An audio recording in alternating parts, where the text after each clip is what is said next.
Welcome to commerce classes. Insurance claims ಈ ಒಂದು ಚಾಪ್ಟರ್ನ ನಾವು BCom ಆ್ಯಂಡ್ BBAಯಲ್ಲಿ ಕಲಿತಾ ಹೋಗ್ತೀವಿ. ಇವತ್ತು ನಾವು ಇದ್ರ ಬಗ್ಗೆ ಫಸ್ಟ್ ಕ್ಲಾಸಲ್ಲಿ ಡಿಸ್ಕಸ್ ಮಾಡ್ತಾ ಇದ್ದೀವಿ. ಇಂಟ್ರಡಕ್ಷನ್. ಇನ್ಶೂರೆನ್ಸ್ ಕ್ಲೈಮ್ಸ್ ಅಂದರೆ ಇನ್ಶೂರೆನ್ಸನ್ನು ಕ್ಲೈಮ್ ಮಾಡೋದು. ಈ ಚಾಪ್ಟರ್ ಮೇಲೆ ನಾವು ಪ್ರಾಬ್ಲಮ್ಸ್ನ ಸ್ಟಾರ್ಟ್ ಮಾಡೋದಕ್ಕೂ ಮುಂಚೆ ಬೇಸಿಕ್ ಒಂದಿಷ್ಟು ಇನ್ಫಾರ್ಮೇಷನ್ ಗೊತ್ತಿರಬೇಕು. ನಮಗೆ ಇನ್ಶೂರೆನ್ಸ್ ಅಂದರೆ ಏನು ಅಂತ ಗೊತ್ತಿರಬೇಕು, ಯಾವುದ್ರ ಮೇಲೆ ನಾವು ಇನ್ಶೂರೆನ್ಸ್ನ ಕ್ಲೈಮ್ ಮಾಡ್ತೀವಿ, ಹಾಗೆಯೇ ಲಾಸ್ ಆಫ್ ಸ್ಟಾಕ್ ಯಾವ ರೀತಿ ಕ್ಯಾಲ್ಕುಲೇಷನ್ ಮಾಡಬೇಕು, ಹಾಗೆ ಏನೇನೆಲ್ಲ ಸ್ಟೆಪ್ಸ್ ಇದೆ ಅನ್ನೋದನ್ನು ನಾವಿವತ್ತು ನೋಡ್ತಾ ಹೋಗೋಣ. Insurance contracts are agreement between two parties. Insurance ಅಂದರೆ ಏನು?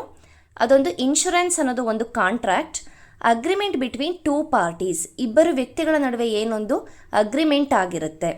ಯಾರ್ಯಾರು ಟೂ ಪಾರ್ಟೀಸ್ ಆಗಿರ್ತಾರೆ? ಇನ್ಶೂರರ್ ಆ್ಯಂಡ್ ಇನ್ಶೂರ್ಡ್. ಇನ್ಶೂರರ್ ಒಬ್ಬ ಪಾರ್ಟಿ, ಇನ್ಶೂರ್ಡ್ ಒಬ್ಬ ಪಾರ್ಟಿ. ಇನ್ಶೂರರ್ ಅಂದರೆ ಯಾರು? Insurance company. ಯಾವ ಒಂದು ಕಂಪನಿ ನಮಗೆ ಲಾಸನ್ನು ತುಂಬಿಕೊಡುತ್ತೆ ಅದನ್ನು ನಾವು ಇನ್ಶೂರರ್ ಅಂತ ಹೇಳ್ತೀವಿ. ಇನ್ಶೂರ್ಡ್ ಅಂತ ಹೇಳಿದರೆ ಎನಿ ಇಂಡಿವಿಜುವಲ್, ಫರ್ಮ್, ಎಂಟಿಟಿ ಯಾವುದು ಬೆನಿಫಿಟನ್ನು ಪಡೆಯುತ್ತೆ ಅದನ್ನು ನಾವು ಇನ್ಶೂರ್ಡ್ ಅಂತ ಹೇಳ್ತೀವಿ. ಈಗ ಫಾರ್ ಎಕ್ಸಾಂಪಲ್, ಈಗ ನಾವು ಯಾವುದೋ ಒಂದು ಸ್ಟಾಕ್ ಮೇಲೆ ಇನ್ಶೂರೆನ್ಸ್ ಮಾಡಿಸಿದ್ದೀವಿ ಅಂತ ಹೇಳಿದಾಗ ನಾವು ಇನ್ಶೂರೆನ್ಸ್ ಮಾಡಿಸಿರೋದು ನಾವು ಇನ್ಶೂರ್ಡ್ ಆಗ್ತೀವಿ. ನಮಗೆ ಇನ್ಶೂರೆನ್ಸ್ ಕಂಪನಿ, ಯಾವ ಒಂದು ಕಂಪನಿ ಹತ್ರ ಹೋಗಿ ನಾವು ಇನ್ಶೂರೆನ್ಸ್ ಮಾಡಿಸಿರ್ತೀವಲ್ವಾ, ಆ ಕಂಪನಿ ಇನ್ಶೂರರ್ ಆಗುತ್ತೆ.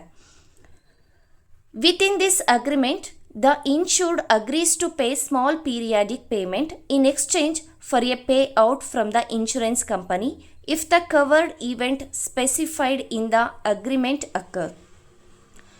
ಈ ಒಂದು ಅಗ್ರಿಮೆಂಟಲ್ಲಿ ಇನ್ಶೂರ್ಡ್ ಏನಿರ್ತಾನೆ, ಎನಿ ಇಂಡಿವಿಜುವಲ್ ಆರ್ ಬಿಸ್ನೆಸ್ ಏನಿರುತ್ತೆ, ಒಂದಿಷ್ಟು ಅಮೌಂಟನ್ನು, ಪೀರಿಯಾಡಿಕ್ ಅಮೌಂಟನ್ನು ಪೇ ಮಾಡೋದು. ಫಾರ್ ಎಕ್ಸಾಂಪಲ್, 1,00,000 ರೂಪೀಸ್ ನಮ್ಮ ಹತ್ರ ಒಂದು ಸ್ಟಾಕ್ ಇದೆ. ಆ ಸ್ಟಾಕ್ ಮೇಲೆ ನಾವು ಇನ್ಶೂರೆನ್ಸ್ ಮಾಡಿಸ್ತಾ ಇದ್ದೀವಿ ಅಂತ ಹೇಳಿದಾಗ 5% ಆರ್ 10% ಅದ್ರ ಮೇಲೆ ನಾವು ಒಂದಿಷ್ಟು ಅಮೌಂಟನ್ನು ಕಟ್ತಾ ಹೋಗ್ತೀವಿ.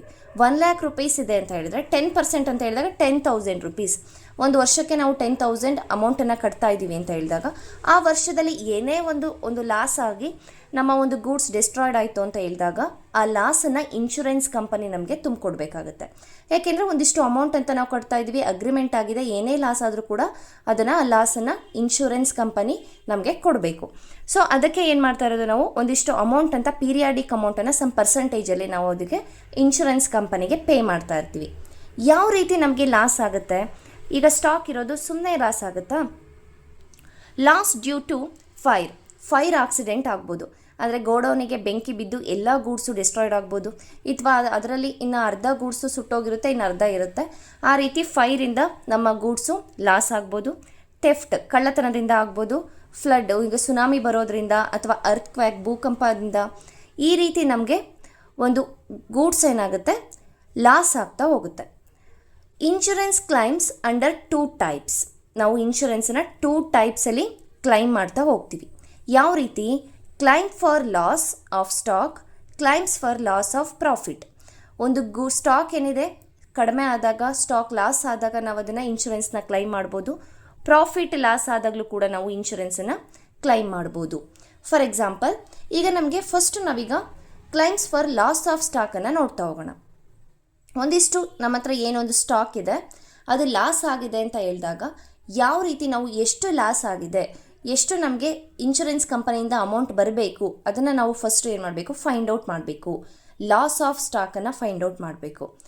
ಈ ಲಾಸ್ ಆಫ್ ಸ್ಟಾಕನ್ನು ಫೈಂಡ್ ಔಟ್ ಮಾಡೋದಾದರೆ ಆ ಫೈರ್ ಆಗಿದ್ದ ದಿನ ನಮ್ಮ ಹತ್ರ ಎಷ್ಟು ಸ್ಟಾಕ್ ಇತ್ತು ಅನ್ನೋದು ನಮಗೆ ಗೊತ್ತಾಗಬೇಕು ಅಲ್ವಾ?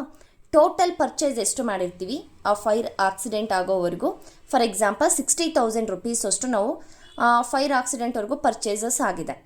ಅದರಲ್ಲಿ ಸೇಲ್ ಎಷ್ಟು ಮಾಡಿದ್ದೀವಿ? 40,000 ರೂಪೀಸ್ ಅಷ್ಟು ಗೂಡ್ಸನ್ನು ನಾವು ಸೇಲ್ ಮಾಡಿದ್ದೀವಿ. ಇನ್ನು ರಿಮೈನಿಂಗ್ ಎಷ್ಟಿದೆ? 20,000 ರೂಪೀಸ್ ಇದೆ. Closing stock on the date of fire ಆಗೋ ದಿನ ನಮ್ಮ ಹತ್ರ ಎಷ್ಟಿತ್ತು? 20,000 ರೂಪೀಸ್ ಅಷ್ಟು ಒಂದು ಸ್ಟಾಕ್ ಇತ್ತು.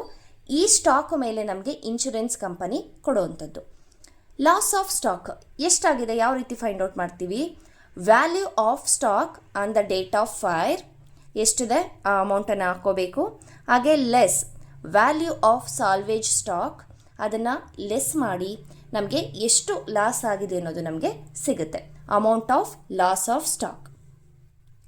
ಈ ಪ್ರಾಬ್ಲಮಲ್ಲಿ ನಮಗೆ 3 ಸ್ಟೆಪ್ಸು ಇಂಪಾರ್ಟೆಂಟು. ನೆಕ್ಸ್ಟು ಯಾವುದೇ ಪ್ರಾಬ್ಲಮ್ನ ಸಾಲ್ವ್ ಮಾಡುವಾಗ ಫಸ್ಟ್ ಸ್ಟೆಪ್ ಏನು, ಪ್ರಾಫಿಟ್ ರೇಷಿಯೋನ ಫೈಂಡ್ ಔಟ್ ಮಾಡ್ಕೋಬೇಕು. ಇನ್ ಕೇಸ್ ಕೆಲವೊಂದು ಪ್ರಾಬ್ಲಮಲ್ಲಿ ಪ್ರಾಫಿಟ್ ರೇಷಿಯೋನ ಅವರೇ ಕೊಟ್ಟಿರ್ತಾರೆ, ಆಗ ನಮಗೆ ಈಸಿ ಆಗಿರುತ್ತೆ. ಈ ಸ್ಟೆಪ್ಪು ನಮಗೆ ಅದರ ಅವಶ್ಯಕತೆ ಇರೋದಿಲ್ಲ. ಪ್ರಾಫಿಟ್ ರೇಷಿಯೋ ಕೊಟ್ಟಿಲ್ಲ ಅಂತ ಹೇಳಿದಾಗ ಟ್ರೇಡಿಂಗ್ ಅಕೌಂಟನ್ನು ಪ್ರಿಪೇರ್ ಮಾಡಬೇಕು. ಟ್ರೇಡಿಂಗ್ ಅಕೌಂಟ್ ಯಾವ ರೀತಿ, ಫಸ್ಟ್ ಡೆಬಿಟ್ ಸೈಡ್ ಏನೇನೆಲ್ಲ ಬರುತ್ತೆ, ಓಪನಿಂಗ್ ಸ್ಟಾಕ್, ಪರ್ಚೇಸಿಂದ ಪರ್ಚೇಸ್ ರಿಟರ್ನನ್ನು ಲೆಸ್ ಮಾಡ್ತೀವಿ, ಡೈರೆಕ್ಟ್ ಎಕ್ಸ್ಪೆನ್ಸಸ್ನ ತಗೊಳ್ತೀವಿ. ಹಾಗೆ ಈ ಕಡೆ ಸೇಲ್ಸಿಂದ ಸೇಲ್ಸ್ ರಿಟರ್ನ ಲೆಸ್ ಮಾಡ್ತೀವಿ, ಕ್ಲೋಸಿಂಗ್ ಸ್ಟಾಕನ್ನು ತಗೊಳ್ತೀವಿ. ಈ ಸೈಡ್ ಜಾಸ್ತಿ ಇದ್ದಾಗ ನಮಗೆ ಗ್ರಾಸ್ ಪ್ರಾಫಿಟ್ ಬರುತ್ತೆ. ಟೋಟಲನ್ನು ಎರಡೂ ಸೈಡ್ ಹಾಕಿ ಗ್ರಾಸ್ ಪ್ರಾಫಿಟನ್ನು ಫೈಂಡ್ ಔಟ್ ಮಾಡ್ತೀವಿ. Gross profit divided by sales into 100 ಮಾಡಿದಾಗ ನಮಗೆ ಪ್ರಾಫಿಟ್ ರೇಷಿಯೋ ಸಿಗುತ್ತೆ. ಪ್ರಾಫಿಟ್ ರೇಷಿಯೋ ಕೊಟ್ಟಿಲ್ಲ ಅಂದಾಗ ನಾವು ಟ್ರೇಡಿಂಗ್ ಅಕೌಂಟನ್ನು ಪ್ರಿಪೇರ್ ಮಾಡ್ಕೋಬೇಕಾಗತ್ತೆ. Next memorandum trading account. Same ಇದೇ ರೀತಿ ಮೆಮೊರಂಡಮ್ ಟ್ರೇಡಿಂಗ್ ಅಕೌಂಟ್ ಅಂತ ಹೇಳಿದಾಗ ಇಲ್ಲಿ ನಮಗೆ ಯಾವಾಗ ಒಂದು ಸ್ಟಾಕು ಲಾಸ್ ಆಗಿದೆ, ಈಗ ಫೈರ್ ಬಿದ್ದು ಲಾಸ್ ಆಗಿದೆ ಅಂತ ಹೇಳಿದಾಗ ನಾವು ಮೆಮೊರಂಡಮ್ ಟ್ರೇಡಿಂಗ್ ಅಕೌಂಟನ್ನು ಪ್ರಿಪೇರ್ ಮಾಡ್ತೀವಿ. ಪ್ರಿಪೇರ್ ಮಾಡಿ ನಮಗೆ ಅವತ್ತ ಎಷ್ಟು ಸ್ಟಾಕ್ ಇತ್ತು ಅನ್ನೋದನ್ನು ಫೈಂಡ್ ಔಟ್ ಮಾಡ್ಕೊಳ್ತೀವಿ. Next last step loss of stock. ಈ ಒಂದು ನಾವು ಏನು ನೋಡಿದ್ವಿ ಫಾರ್ಮುಲಾ, ಇದೆಲ್ಲ ಆದಮೇಲೆ ನಾವು ಲಾಸ್ ಆಫ್ ಸ್ಟಾಕನ್ನು ಕ್ಯಾಲ್ಕುಲೇಷನ್ ಮಾಡುವಂಥದ್ದು. ಈ 3 ಸ್ಟೆಪ್ಪು ನಮಗೆ ನೆಕ್ಸ್ಟ್ ಬರೋ ಪ್ರಾಬ್ಲಮ್ಗಳಲ್ಲಿ ಹೆಲ್ಪ್ ಆಗುತ್ತೆ. ಇವತ್ತು ನಮಗೆ ಏನು ಗೊತ್ತಾಯಿತು, ಇನ್ಶೂರೆನ್ಸ್ ಅಂದರೆ ಏನು ಅಂತ ಗೊತ್ತಾಯಿತು. ಅದೊಂದು ಅಗ್ರಿಮೆಂಟು 2 ಪಾರ್ಟೀಸ್ ನಡುವೆ ಆಗಿರುತ್ತೆ, ಇನ್ಶೂರರ್ ಆ್ಯಂಡ್ ಇನ್ಶೂರ್ಡ್ ನಡುವೆ ಆಗಿರುವಂಥದ್ದು. ಅದಕ್ಕೋಸ್ಕರ ಒಂದು ಬೆನಿಫಿಷಿಯರ್ ಏನಿರ್ತಾನೆ ಅವನು ಒಂದಿಷ್ಟು ಅಮೌಂಟನ್ನು, ಪೀರಿಯಾಡಿಕ್ ಅಮೌಂಟನ್ನು ಪೇ ಮಾಡ್ತಾ ಇರ್ತಾನೆ. ಯಾವ ರೀತಿ ನಮಗೆ ಲಾಸ್ ಆಗುತ್ತೆ, ಫೈರಿಂದ, ಥೆಫ್ಟಿಂದ, ಫ್ಲಡ್ಡಿಂದ, ಅರ್ಥಕ್ವ್ಯಾಕಿಂದ ಆಗಿರ್ಬೋದು, ಈ ರೀತಿ ನಮಗೆ ಲಾಸಸ್ ಆಗ್ತಾ ಇರುತ್ತೆ. ಹಾಗೆ ಎಷ್ಟು ನಾವು ಯಾವ ರೀತಿ ಲಾಸನ್ನು ಕ್ಲೈಮ್ ಮಾಡ್ಬೋದು, claim for loss of stock, loss of ಪ್ರಾಫಿಟಿಂದ ನಾವು ಇನ್ಶೂರೆನ್ಸನ್ನು ಕ್ಲೈಮ್ ಮಾಡ್ತಾ ಹೋಗ್ಬೋದು. BCom ಆ್ಯಂಡ್ BBA ರಿಲೇಟೆಡ್ ಆಗಿ financial accounting, cost accounting, management accounting ಇದರ ಎಲ್ಲ ಚಾಪ್ಟರ್ಸ್ ಮೇಲೂ ಕೂಡ ಆಲ್ರೆಡಿ ವೀಡಿಯೋಸ್ಗಳು ಸ್ಟಾರ್ಟ್ ಆಗಿದೆ. ಸಪ್ರೇಟ್ ಪ್ಲೇಲಿಸ್ಟಲ್ಲಿ ನಿಮಗೆ BCom BBAಯಲ್ಲಿ ನಾವು ಚಾಪ್ಟರ್ ವೈಸು ಪ್ಲೇಲಿಸ್ಟನ್ನು ಕ್ರಿಯೇಟ್ ಮಾಡಿ ಹಾಕಿದ್ದೀವಿ. ಅದರಲ್ಲಿ ಬೇರೆ ಪ್ರಾಬ್ಲಮ್ಸ್ಗಳು ಕೂಡ ನಿಮಗೆ ಅವೈಲಬಲ್ ಇರುತ್ತೆ. ಇನ್ಶೂರೆನ್ಸ್ ಕ್ಲೈಮ್ಸ್ ಈ ಒಂದು ಚಾಪ್ಟರ್ಗೆ ರಿಲೇಟೆಡ್ ಆಗಿ ನೆಕ್ಸ್ಟ್ ನಾವು ಕ್ಲಾಸಿಂದ ಪ್ರಾಬ್ಲಮ್ಸ್ನ ಸಾಲ್ವ್ ಮಾಡೋಣ. ಕ್ವಶನ್ ಪೇಪರ್ ಪ್ರಾಬ್ಲಮ್ಸ್ ಹಾಗೆ ಬೇಸಿಕ್ ಪ್ರಾಬ್ಲಮಿಂದ ನಾವು ಸ್ಟಾರ್ಟ್ ಮಾಡ್ತಾ ಹೋಗೋಣ. Thank you.